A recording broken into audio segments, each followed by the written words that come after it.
Ma'am caste system like Brahmas, Kshatriyas. Vaishya and Shudras, very nice. हमने अभी तक ये पढ़ा है कि कैसे सोसाइटी यानी नॉर्मल लाइफ जो थी वो दो तरह के लोगों में बटी हुई थी, दो तरह के लोग एग्जिस्ट करते थे।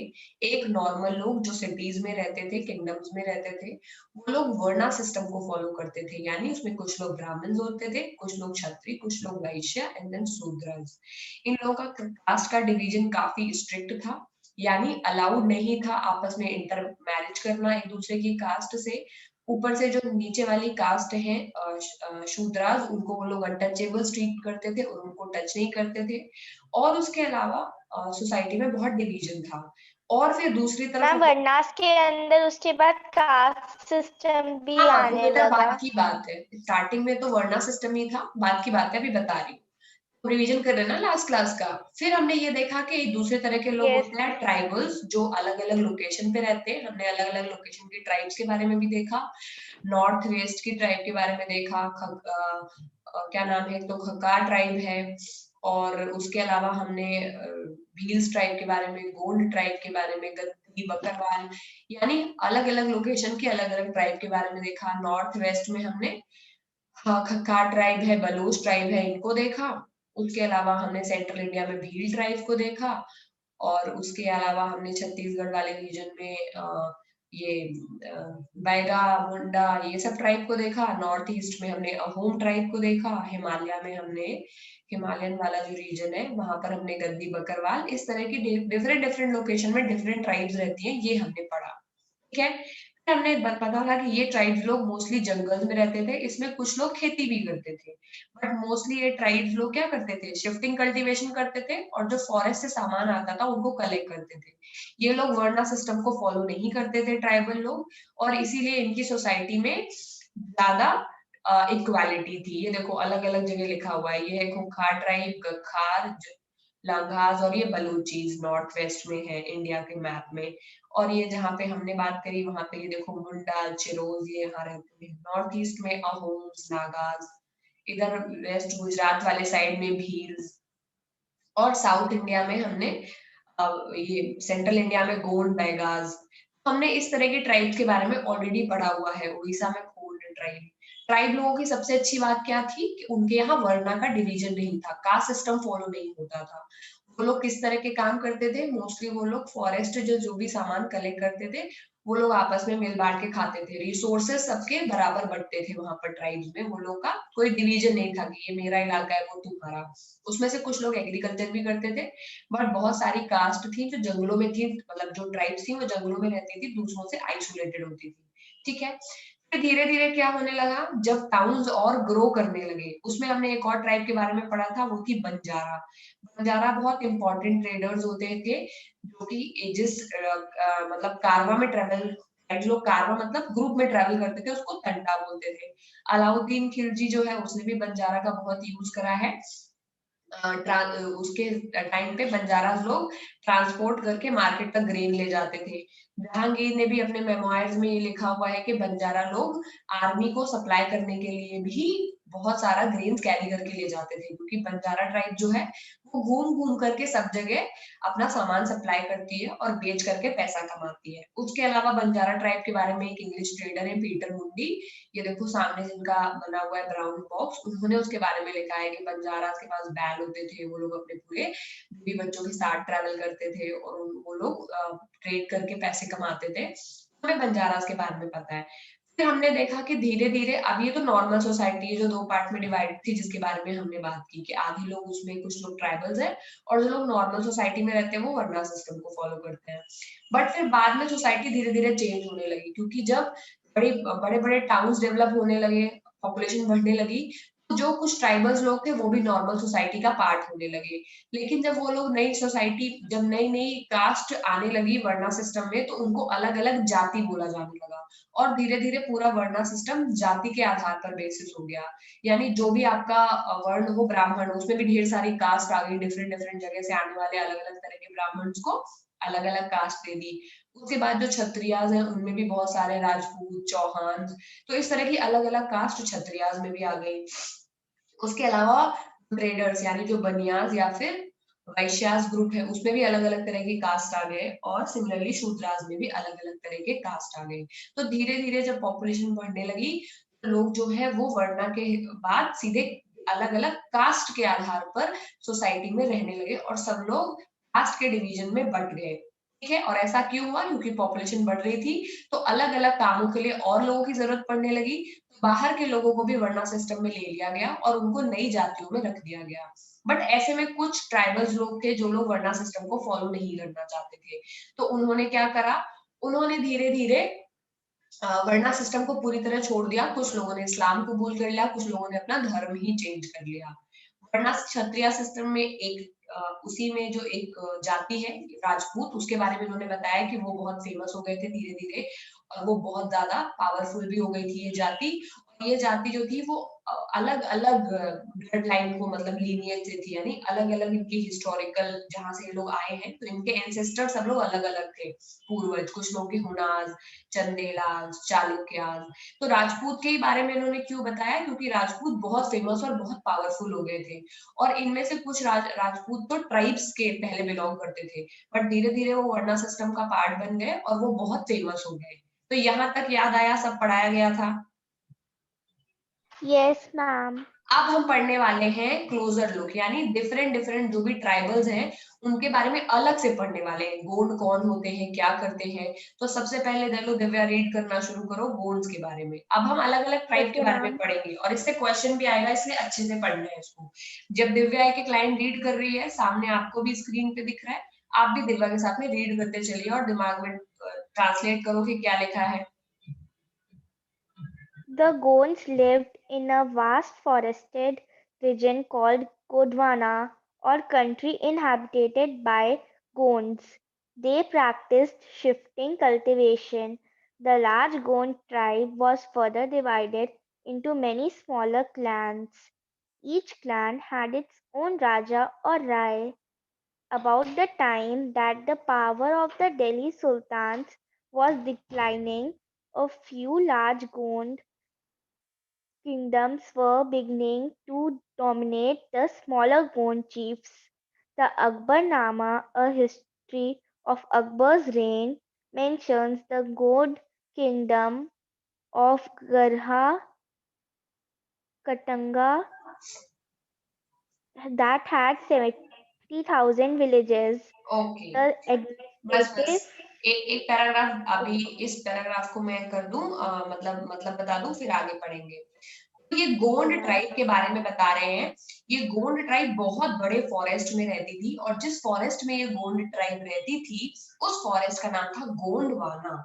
गोंडवाना का मतलब होता है कंट्री इनहैबिटेड बाय गोंड्स, यानी ऐसी जगह जहां पर गोंड रहते हैं। इनहैबिटेंट का मतलब जहां पर रहते हैं। तो गोंडवाना एक ऐसी जगह थी जहां पर गोंड रहते थे। Practised shifting cultivation. गोंड लोग क्या काम करते थे? वो शिफ्टिंग कल्टीवेशन करते थे। शिफ्टिंग कल्टीवेशन क्या होती है, बताओ जय।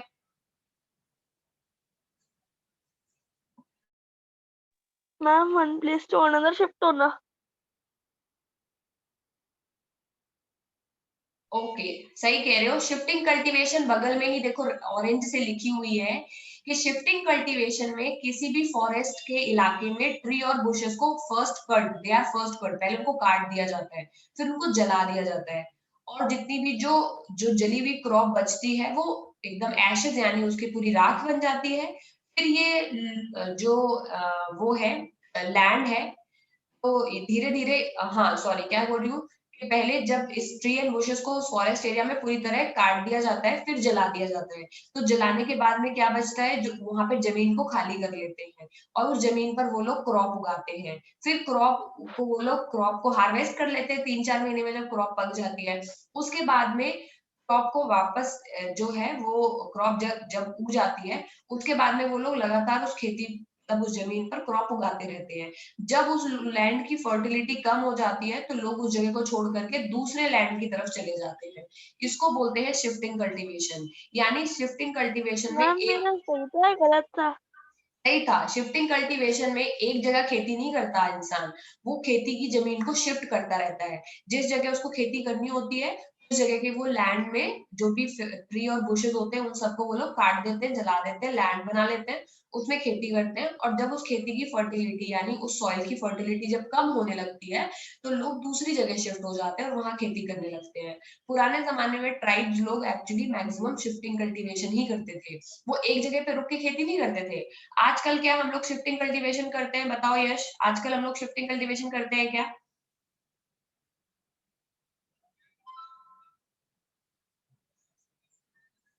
यश क्लास में है?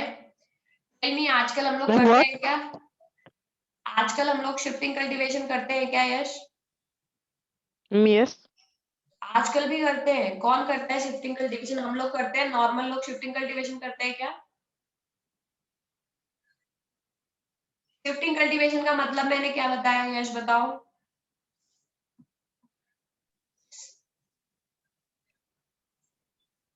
जवाब दो। शिफ्टिंग कल्टीवेशन का मतलब मैंने क्या बताया है क्लास में अभी?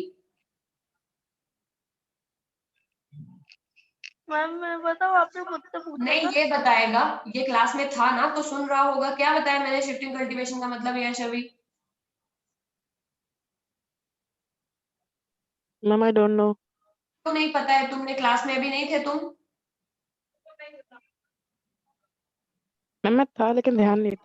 ध्यान क्यों नहीं दिया? कहाँ है ध्यान तुम्हारा? क्लास में प्रेजेंट हो करके भी अगर तुम्हें ये नहीं पता कि क्या पढ़ा रहे हैं तो इससे बुरी बात क्या हो सकती है?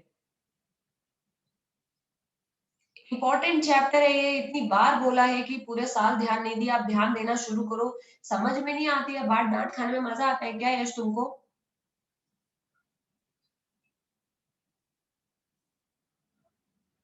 बगल में शिफ्टिंग कल्टीवेशन की ऑरेंज से डेफिनेशन लिखी हुई, रीड करो उसे और खुद रीड करके अब तुम मुझे बताओ इसका क्या मतलब है। चलो रीड करो।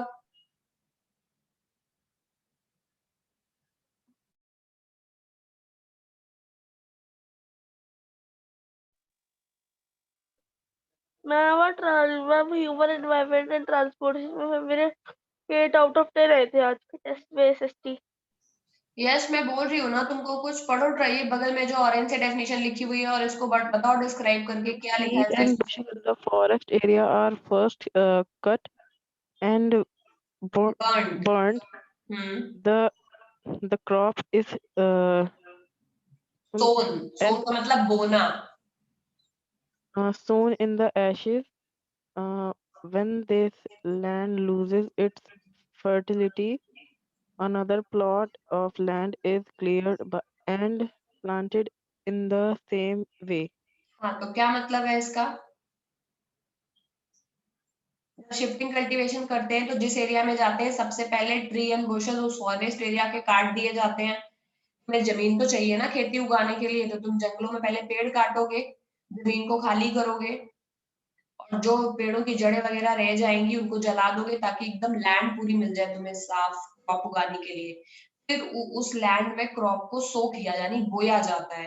फिर जब क्रॉप उग बढ़ जाती है तो उसको काट लेते हैं और लैंड को ऐसे बार बार क्रॉप के लिए यूज करते हैं। जब लैंड अपनी फर्टिलिटी खोने लगती है तो उस जमीन को छोड़ करके लोग अगली जमीन पे चले जाते थे। इसको शिफ्टिंग कल्टीवेशन कहते हैं। आजकल क्या लोग अपनी जमीन को छोड़ करके दूसरी जगह चले जाते हैं टाइम के बाद? Yes, ma'am. No ma'am. No, आजकल जो लोग भी खेती करते हैं वो लोग अपनी ही जमीन पर सालों साल खेती करते हैं। किसी के गांव में अगर किसी के विलेज में किसी के रिलेटिव के पास कोई जमीन होगी तो वो लोग शिफ्टिंग नहीं करते कि एक जगह उगाया फिर कहीं और चले गए। वो लोग वहीं पर रहते हैं और अपनी खेतों में ही खेती करते हैं। क्यों? क्योंकि आजकल फर्टिलिटी लूज करने के लिए हमारे पास बहुत सारे तरीके हैं फर्टिलिटी को दोबारा लैंड पे पाने के लिए। लैंड पे दोबारा फर्टिलिटी लाने के लिए क्या यूज कर सकते हैं हम? Ma'am fertiliser. Correct, very good Jay. पुराने जमाने में तो फर्टिलाइजर्स होते नहीं थे, तो जब लैंड की फर्टिलिटी लूज हो जाती थी तो लोग शिफ्ट करके दूसरी लैंड पे चले जाते थे, उसको शिफ्टिंग कल्टीवेशन कहते हैं। लेकिन आजकल लोग शिफ्ट करते नहीं है क्योंकि आजकल हम लोग के पास खेती में क्या है, फर्टिलाइजर, इंसेक्टिसाइड्स, इन सब का हम यूज करते हैं और अच्छे सीड्स का यूज करते हैं, तो उससे हमारी खेती में जो फर्टिलिटी होती है सॉइल की वो जाती नहीं है, इसीलिए हमें शिफ्टिंग कल्टीवेशन की जरूरत ही नहीं पड़ती है। अब समझ आया यश तुमको? Yes ma'am. मैम जो आपने एक और क्वेश्चन पूछा कि कल्टीवेशन शिफ्ट शिफ्ट कौन करता है, हम नॉर्मल मैम सब फार्मर्स ही करते हैं। यस, जो ट्राइबल जो अब यहाँ पर शिफ्टिंग कल्टीवेशन के बारे में पूरा पढ़ लिया है, लेकिन हम ओरिजिनली तो गोंड लोगों के बारे में पढ़ रहे थे, और हम ये पढ़ रहे थे कि गोंड लोग बहुत बड़े फॉरेस्ट में रहते थे, उसको गोंडवाना बोलते थे। वो लोग शिफ्टिंग कल्टीवेशन करते थे, और ये जो गोंड लोग थे ये बहुत बड़ी ट्राइब थी, और ये ट्राइब जो थी ये छोटे छोटे क्लैंस में डिवाइडेड थी। मतलब इस जैसे एक बहुत बड़ी सिटी छोटे छोटे एरिया मोहल्ला में डिवाइड होती है, उसी तरह जो गोंड ट्राइब थी वो छोटे छोटे क्लैंस में डिवाइडेड थी, ठीक है। और हर एक क्लैन में एक राजा होता था, यानी मान लो पूरी गोंड किंगडम यहाँ नोएडा से लेके दिल्ली तक फैली हुई है, तो वहां पर जितने भी इलाके होंगे सेक्टर 18, 15, गॉड सिटी, उन सबको एक एक क्लैन बोला जाएगा, और हर क्लैन का एक राजा या राय होता था। और जो उसी जिस समय गोंड लोग रूल कर रहे थे, उसी समय दिल्ली में दिल्ली सुल्तान रूल कर रहे थे। दिल्ली सुल्तान के बारे में हमने बहुत कुछ पढ़ा है, रजिया के बारे में पढ़ा है, खिलजी के बारे में पढ़ा है, Yes, तुगलक के बारे में ma'am. पढ़ा है। लेकिन धीरे धीरे जब लोग गोंड लोग रूल कर रहे थे यहाँ वाले गोंडवाना वाले रीजन में, जो कि प्रेजेंट में कहाँ पड़ता है, छत्तीसगढ़, झारखंड और उड़ीसा, ये वो वाला रीजन है गोंड्स का, ठीक है। तो गोंड लोग जब रूल कर रहे थे उस समय दिल्ली वाले इलाके में सुल्तान लोगों की पावर कम हो जा रही थी, क्योंकि सुल्तान लोग धीरे धीरे करके उनकी जो पावर थी वो कम होती गई, और धीरे धीरे इसीलिए जो गोंड की जो किंगडम है वो बड़ी होती चली गई, गोंड लोग बहुत पावरफुल हो गए। फिर जब मुगल्स आए, यानी सुल्तान के बाद जब मुगल आए, मुगल्स के टाइम पे मुगल्स लोगों ने बहुत अच्छे से दिल्ली को कैप्चर कर लिया। मुगल्स का नाम हमें पता है, हुमायूं, अकबर, बाबर। तो अकबर के टाइम की जो हिस्ट्री लिखी गई है अकबरनामा, जहांगीर. यस, अकबर के टाइम की जो हिस्ट्री लिखी गई है अकबरनामा, उसमें बताया गया है कि गोंड किंगडम इतनी बड़ी थी कि गोंड का जो राजा था गरहा कटंगा, उसके अंडर 70,000 विलेजेस थे। वन विलेज ही कितना बड़ा होता है, इमेजिन करो 70,000 विलेजेस जिस किंगडम के अंदर होंगे, वो किंगडम कितनी बड़ी रही होगी, ठीक है। चलो अगला पैरा पढ़ो Divya. Yes, ma'am. Okay, ma'am. The administrative system of this kingdom was becoming centralized. The kingdom was divided into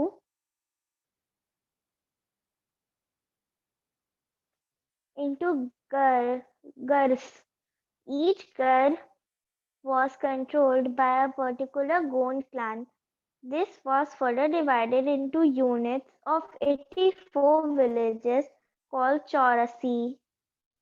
The Chaurasi was subdivided into barhots, which were made up of 12 villages each.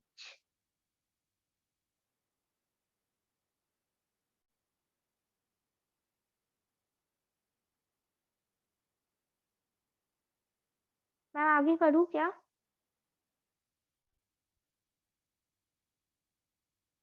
Hello, ma'am. हाँ हाँ बेटा आगे पढ़ो। Okay, ma'am. The emergence of large states changed the nature of Gond society. Their basically equal society gradually got divided into unequal social classes. Brahmanas received large grants.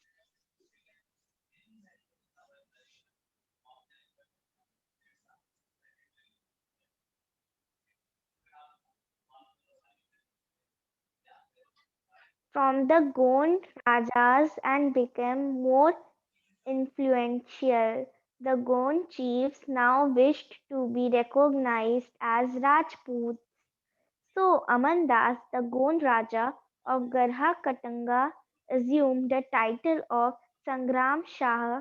His son Dalpat married Princess Durgavati, the daughter of Salbahan the Chandel.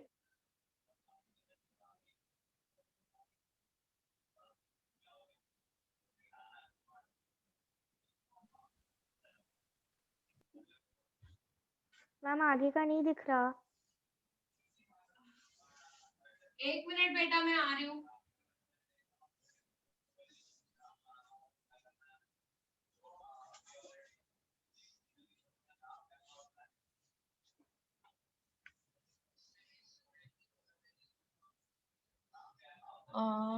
Garha Katanga यहाँ दुर्गावती तक पढ़ दिया ना तुमने?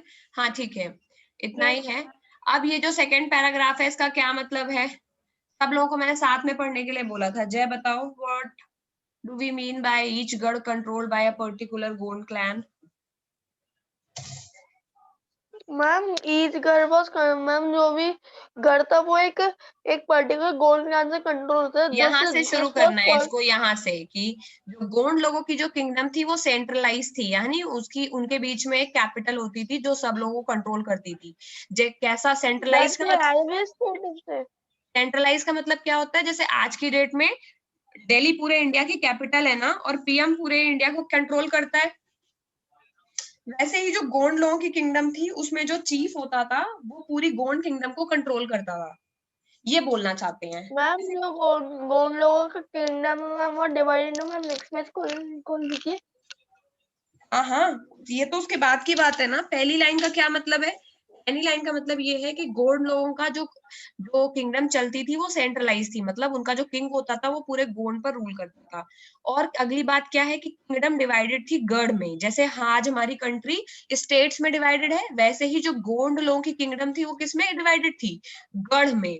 हर गढ़, ma'am जो ईद गढ़ था मैम वो एक पर्टिकुलर गोंड क्लैन से कंट्रोल होता था। करेक्ट। मैम और आज हर एक जो गढ़ था, मैं बताती हूँ, हर एक जो इतना पूछा आपने, इसका आंसर दे दिया ना, अब अगला किसी और से पूछूंगी। हर जो गढ़ था वो किसी गोंड क्लैन से कंट्रोल होता था, यानी हर गढ़ को कंट्रोल करता था कोई गोंड चीफ। जैसे हर एक स्टेट का आज एक चीफ मिनिस्टर होता है ना, अलग अलग स्टेट को अलग अलग लोग रूल करते हैं, उसी तरह अलग अलग गोंड किंगडम की जो गढ़ थी उसको अलग अलग गोंड क्लैन के लोग रूल करते थे।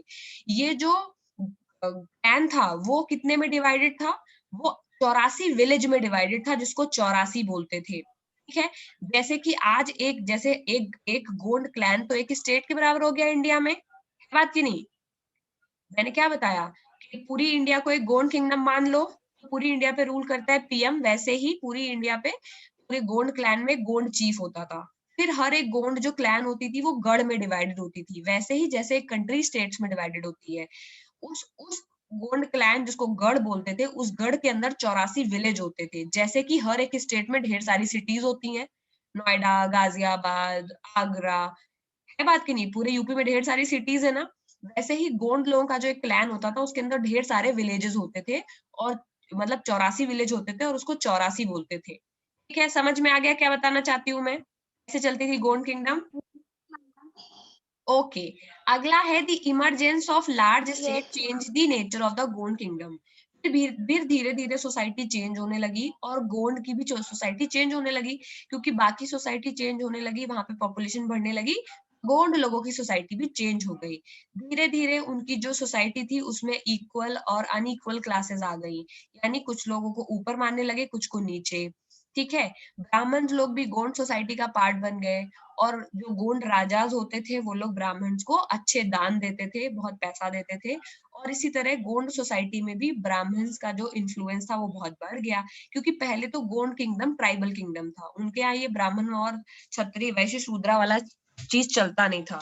बट धीरे धीरे जब गोंड किंगडम बड़ी होने लगी, जो नॉर्मल लोग थे, ब्राह्मण, क्षत्रिय, वैश्य, शूद्र, वो भी गोंड किंगडम का पार्ट बन गए, और गोंड राजा लोग ब्राह्मण्स को बहुत ऊंचा मानते थे। गोंड के जो धीरे धीरे गोंड लोगों को क्या इच्छा आई कि हमको ट्राइबल क्यों बोला जाए, हमको क्यों ना राजपूत बोला जाए, तो गोंड लोगों ने अपने आप को फिर राजपूत में कन्वर्ट कर लिया। समझ गए? तो कैसे ट्राइबल सोसाइटी नॉर्मल वर्णा सिस्टम का पार्ट बन रही, ये बता रहे बेटा इसमें, क्योंकि पहले वो जंगलों में रहते थे, बट देखो जंगलों में रहते रहते उन्होंने एक किंगडम बना ली। अब उस किंगडम का राजा चाहता है कि वो नॉर्मल वर्णा सिस्टम का पार्ट हो जाए और लोग उसको किंग मानने लगे। बल्कि ट्राइबल सोसाइटी जो जंगलों में रहती है वो तो वर्णा सिस्टम को फॉलो ही नहीं करते थे, लेकिन फिर गोंड चीफ को भी लालच आ गया कि हम भी अब अपने आप को राजपूत कहलाने लगेंगे, और फिर उन्होंने ब्राह्मण लोगों को, जैसे नॉर्मल सोसाइटी में होता था कि ब्राह्मण लोगों को प्रीस्ट माना जाता था, किंग लोग ब्राह्मण लोगों को बहुत दान देते थे, वैश्यास लोग ट्रेड करते थे, और शूद्रास को अनटचेबल मानते थे। गोंड लोग भी वही चीज करने लगे, अपने आप को राजपूत बोलने लग गए।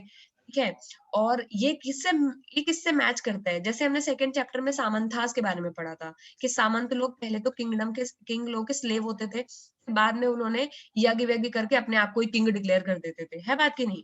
उसी तरह जो गोंड राजा थे वो लोग भी यही करते थे, वो लोग अपने आप को राजपूत कहलाने लगे, उनको उसमें मजा आने लगा।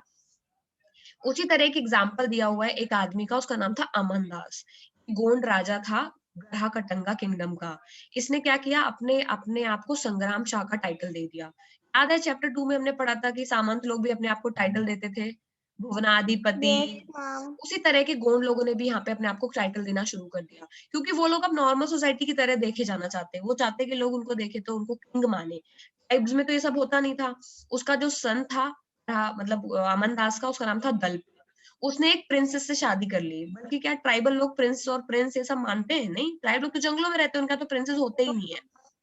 लेकिन फिर उसका जो बेटा था दलपत, उसने एक प्रिंसेस दुर्गावती से शादी कर ली। तो धीरे धीरे ये गोंड लोग है, ये अपने आप को क्या दिखाना चाह रहे हैं? ये लोग कौन है? ये लोग ट्राइबल है या फिर नॉर्मल किंगडम है? मैम नॉर्मल किंगडम दिखाना चाहते थे। करेक्ट। कुछ ट्राइबल्स लोग थे जो नॉर्मल किंगडम का पार्ट भी बन गए। ये उसी का एग्जाम्पल है। ठीक है, उसकी जो दुर्गावती से उसकी शादी हो गई, जो कि एक राजपूत राजा था महोबा, उसकी बेटी थी। फिर फिर उसके बाद गोंड किंगडम के बारे में ज्यादा पढ़ना इतना जरूरी नहीं है। बस ये जानना है कि गोंड का जो राजा था उसका नाम था अमनदास। उसने अपने आप को संग्राम शाह का टाइटल दे दिया। वो अपने आप को राजपूत कहने लगा। बल्कि गोंड पहले तो एक ट्राइबल सोसाइटी थी। हर एक गोंड किंगडम जो थी वो ढेर सारे क्लैंस में डिवाइडेड थी, जिस क्लैंस को गढ़ बोलते थे। हर गढ़ में एक राजा होता था, यानी चीफ होता था। फिर गढ़ के अंदर 84 विलेज होते थे, जिसको चौरसी बोलते थे। अमनदास बेटे, यानी जो गढ़ा खटंगा चीफ था, उसके बेटे का नाम था दलपत। और दलपत ने एक प्रिंसेस से शादी की थी जिसका नाम था दुर्गावती। लेकिन जो दलपत था वो जल्दी मर जाता है। और दुर्गावती जो थी वो काफी इंटेलिजेंट थी। वो रूल करने लगती है। दलपत मर जाता है तो जैसे रानी लक्ष्मीबाई ने रूल किया था ना जब उनके हस्बैंड गंगाधर मर गए थे, उसी तरह रानी Yes, दुर्गावती भी ma'am. रूल करने लगती है। और उसके 5 साल का उसका बेटा था, उसका नाम था बीन नारायण। नॉर्मल स्टोरी है कि दलपत मर जाता है। लेकिन फिर दुर्गावती के टाइम पे जो किंगडम थी वो और भी ज्यादा पावरफुल हो जाती है, गोंड किंगडम। ठीक है, लेकिन फिर दुर्गावती जो थी वो लेडी थी। और 1565 में मुगल की जो फोर्सेस है, मुगल्स तो अब दिल्ली में आ चुके हैं ना, क्योंकि सुल्तान चले गए। और सुल्तान के बाद में दिल्ली में कौन आया? मुगल्स। और मुगल्स लोग भी Mughal. बहुत अटैक करके दूसरे की किंगडम को हड़प लेते थे। तो 1565 में मुगल्स लोग आए, उन्होंने गरा खटंगा पे अटैक कर दिया। और गरा खटंगा पे अटैक करने के बाद में ऑब्वियसली उन्होंने हरा दिया और जीत लिया। कि रानी दुर्गावती ने बहुत कोशिश की बट वो हार जाती है एंड में। और उसका जो बेटा था वो भी मर जाता है। तो इसी तरह मुगल्स लोगों ने क्या किया, गरा खटंगा को कंट्रोल कर लिया।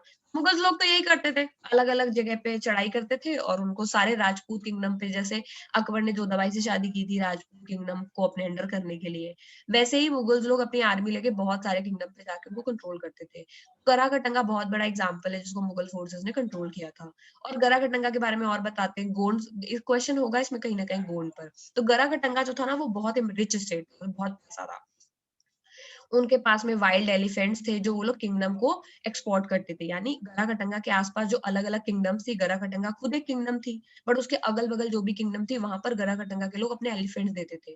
क्योंकि गराखटंगा जंगलों वाली किंगडम थी, इनके पास बहुत हाथी होते थे। ये लोग हाथी को एक्सपोर्ट करते थे और बहुत पैसा मिलता था इन लोगों को। ठीक है, जब मुगल्स ने गोंड को हरा दिया, उनको बहुत सारा पैसा मिल गया, क्योंकि मुगल्स लोगों ने पूरा गराखटंगा कंट्रोल कर लिया। मुगल्स को ढेर सारे पैसे मिल गए, बहुत सारे एलिफेंट मिल गए। और ये करते करते मुगल्स की जो आर्मी है वो बहुत ज्यादा पावरफुल हो गई उसके बाद में।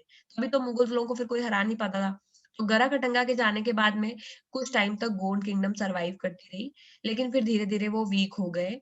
और बाद में वो लोगों की जगह मुगल्स ने और कुछ टाइम के बाद में मराठा ने ले ली।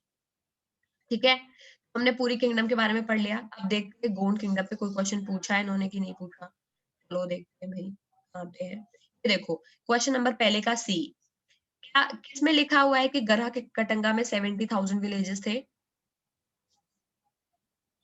मैम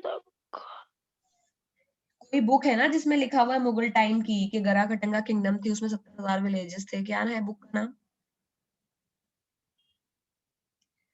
सारे पागल बच्चे। अकबरनामा। अभी तो पढ़ा था हम लोगों ने थोड़ी देर पहले, पढ़ा था कि नहीं? Yes, पढ़ा था। तो अकबरनामा एक बुक थी, देखो यहाँ पे लिखी होगी कहीं ना कहीं। ये देखो अकबरनामा लिखा हुआ इटैलिक्स में, शिफ्टिंग कल्टीवेशन जहाँ पे लिखा है बोल्ड में, उसके नीचे 5th लाइन पर लिखा है अकबरनामा इटैलिक्स में। दिखिए इटैलिक में सबको? Yes, तो ma'am. अकबरनामा हिस्ट्री है अकबर के टाइम की, जिसमें लिखा हुआ है कि गोंड किंगडम थे जिसका नाम था गरहा कटंगा और उसमें 70,000 विलेजेस थे। ठीक है, आंसर मिल गया सी का। ओके, Yes, अब डी का ma'am. आंसर भी मिल गया है। कैसे? ट्राइबल स्टेट जब बिगर और स्ट्रॉन्गर हो गए, वो लैंड ग्रांट्स किनको देते थे? Normal society को. नो, ब्राह्मण्स को। अभी तो पढ़ा कि ट्राइबल किंग जब बड़े जाते थे तो वो अपने आप को राजपूत कहलाने में इंटरेस्ट रखते थे। गोंड किंगडम ने अपने आप को राजपूत का नाम दे दिया। मैम तो ब्राह्मण्स और क्षत्रियास ना. ब्राह्मण्स को, हाँ, ब्राह्मण्स को वो लोग ब्राह्मण्स और प्रीस्ट्स को बहुत लैंड ग्रांट्स देते थे। ठीक है, ओके मैम. तो ये फोर्थ मैम क्वेश्चन भी हो गया। ब्राह्मण और प्रीस्ट होगा या ब्राह्मण और क्षत्रियास होगा? क्षत्रिय भी शायद हो सकता है, एक बार देख लेती हूँ मैं। वैसे लैंड ग्रांट तो ब्राह्मण्स को ही मिलती थी। His son, okay, Amandas Gond chief, okay. Land grants Brahmin ही था यार, ब्राह्मण ही है। मैम तो उसने 2 ब्लैंक्स दिए थे.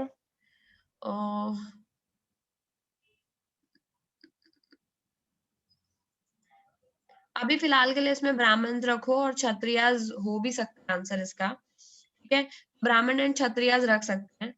तो टेम्पल्स और ब्राह्मण्स रख सकते हैं। ट्राइबल स्टेट जब बिगर और स्ट्रॉन्गर हो गए तो वो लैंड ग्रांट्स ऑफन ब्राह्मणास को और टेम्पल्स को देते थे। ठीक है, ओके मैम. ओके। अगला क्या है? ट्रू एंड फॉल्स में ट्राइबल सोसाइटीज के पास बहुत रिच ओरल ट्रेडिशन होती है, ये हमने कर लिया। ये सही बात है कि ट्राइबल लोग ने कोई चीजें लिख के तो वो गए नहीं है, उनकी जो भी चीजें यस होती है मैम. वो ओरल होती है।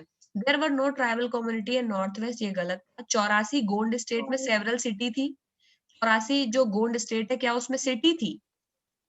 No ma'am, villages. उसमें मैम 84 विलेजेस yes. होते थे, तभी उसको चौरसी बोलते थे। ये तो फॉल्स है। अगला है जो भील है वो नॉर्थ ईस्ट में रहते हैं, गलत है। भील रहते हैं और कहाँ पर? सेंट्रल इंडिया में। Central of India, Madhya Pradesh. Correct. अब हम अगला करेंगे, what changes took place, how did tribal. ये देखो 9th क्वेश्चन, इन व्हाट, अच्छा अहोम्स के बारे में भी पढ़ना पड़ेगा उसके पहले। ऐसा जो गोंड के बारे में एक अलग से कोई क्वेश्चन नहीं दिया है, बट 9th क्वेश्चन में उन्होंने बोला है कि किस तरीके से जो गोंड लोग थे वो अहोम से अलग थे।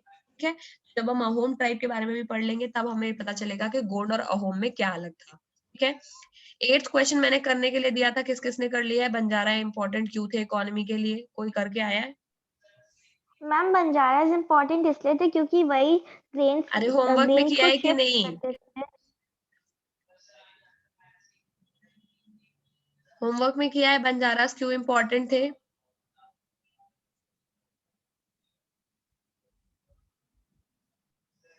Seventh question, how did tribal societies change after being organized into states? कैसे ट्राइबल सोसाइटी चेंज हो गई? वो लोग वर्ना सिस्टम को फॉलो करने लगे।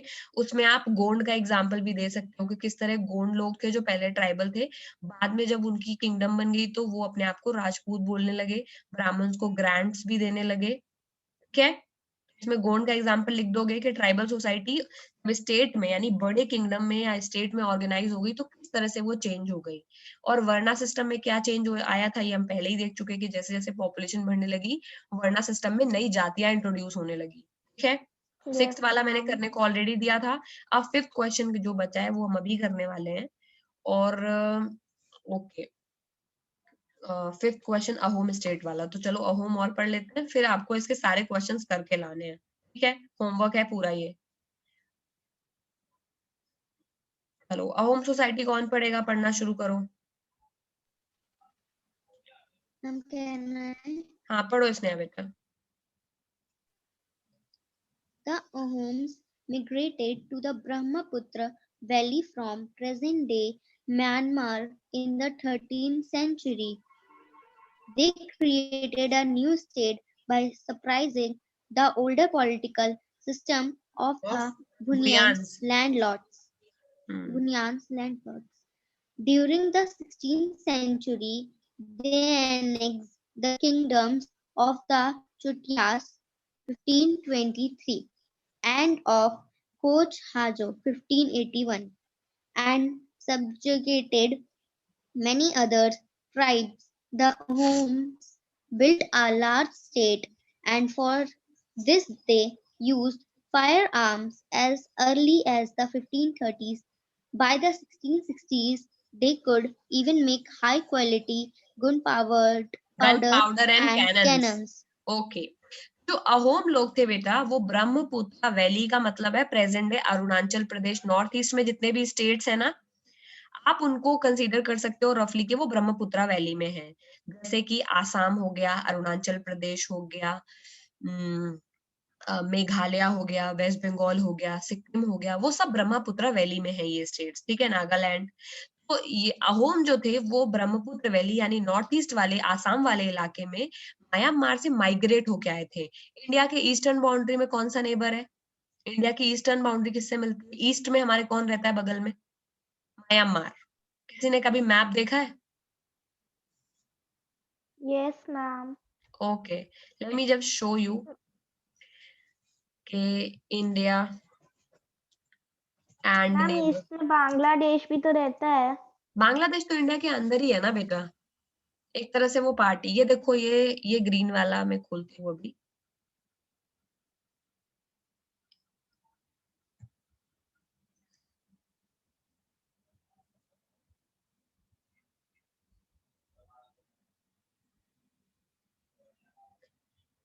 ये दिख रहा है सामने बड़ा सा, ये बड़ा तो नहीं, छोटा सा ही पिक्चर है। इसमें पीला वाला इंडिया है। इंडिया के वेस्ट में कौन है? वेस्ट में पाकिस्तान। पाकिस्तान। वेस्ट में। इंडिया के साउथ में कौन है? मैम श्रीलंका। नॉर्थ में कौन है? Ma'am China. चाइना, नेपाल और भूटान। और ईस्ट में कौन है? इस तरफ देखो, नीचे म्यांमार और बांग्लादेश। म्यांमार। ये जो मैम म्यांमार तो जहां पर लिखा, नेपाल तो नॉर्थ ईस्ट हो गया ना मैम? नॉर्थ ईस्ट नहीं हुआ बेटा। इंडिया हमारा नॉर्थ नॉर्थ का मतलब ऊपर था। हम जो है वो हम नॉर्थ ईस्ट इसलिए बोलते हैं क्योंकि हम अपनी जिस जगह से डायरेक्शन काउंट कर रहे होते हैं उसमें नॉर्थ ईस्ट में पड़ते हैं ये स्टेट। इंडिया को पूरा मानो, फिर उसके ईस्ट में देखो कौन है। हम लोग मैम जब काउंट चाइना। करते हैं नॉर्थ साउथ इंडिया के लिए काउंट करते हैं ना, इंडिया का नॉर्थ मतलब कश्मीर, नॉर्थ ईस्ट का मतलब जो ऊपर है और ईस्ट की तरफ है। बट इंडिया को पूरा यस। एक एंटिटी मानो तो इंडिया के ईस्ट में कौन पड़ेगा? म्यांमार पड़ेगा कि नहीं? बर्मा भी लिखा हुआ है उसमें। यस तो मैम। इसी वाले रीजन से अहोम लोग माइग्रेट होकर के इंडिया आए थे। कहाँ आए थे? इंडिया, ठीक है। और ये माइग्रेट होकर के आकर के कहाँ बस गए? इसी वाले रीजन में, बांग्लादेश जहां पर बना है और उसके ऊपर आसाम स्टेट है। ये क्या है? ये 13th सेंचुरी में, यानी आज से तकरीबन तकरीबन 800 साल पहले ये लोग आए थे माइग्रेट होकर के। 13th सेंचुरी, अभी तो 21st सेंचुरी चल रही है। तो 13th सेंचुरी में ये म्यांमार से आए। ठीक, इन्होंने बहुत बड़ा एक स्टेट बनाया। इन लोगों को हराया इन्होंने, क्योंकि जहां पर ये आए, यानी जब माइग्रेट होकर ये लोग आसाम वाले रीजन में आए, वहां पर ऑलरेडी कुछ लोग रहते थे। उनका नाम था भूयान, उनको लैंडलॉर्ड बोला जाता था। अहोम लोगों ने उनको हरा दिया और वहां पर अपनी किंगडम बना ली, ठीक है। फिर धीरे धीरे ये लोग बहुत पावरफुल हो गए। 16th सेंचुरी की बात है, यानी 13 से 16, 300 साल तक ये लोग पावरफुल होते चले गए। और 13th सेंचुरी में 16th सेंचुरी तक इन्होंने दो बड़ी किंगडम जो पास में ही पड़ती है नॉर्थ ईस्ट में, खूटियाज और कोच हाजो, इन दोनों को भी हरा दिया। तो अहोम किंगडम एक टाइम में बहुत बड़ी किंगडम हो गई। और बहुत सारी जो नॉर्थ ईस्ट में ट्राइब्स आज भी रहती हैं, उन सब ट्राइब्स को उन्होंने कंट्रोल कर लिया। अहोम की जो स्टेट थी वो बहुत बड़ी बन गई। एक टाइम पे मुगल लोगों को भी अहोम से डर लगता है, दूर रहते थे वो लोग। अहोम का स्टेट इसलिए बड़ा था क्योंकि वो बहुत बड़ा स्टेट था, बहुत लंबे टाइम से रूल कर रहे थे। और 1660 तक आते आते तो ये लोग गन पाउडर और कैनन, तोपों का यूज भी करने लगे। इनके पास टेक्नोलॉजी भी अच्छी थी, क्योंकि गन पाउडर किसमें यूज होता है? कारतूस में, बुलेट में। इनके पास गन पाउडर भी था और कैनन यानी तोपे भी थी। इनका स्टेट बहुत स्ट्रॉन्ग था अहोम्स लोगों।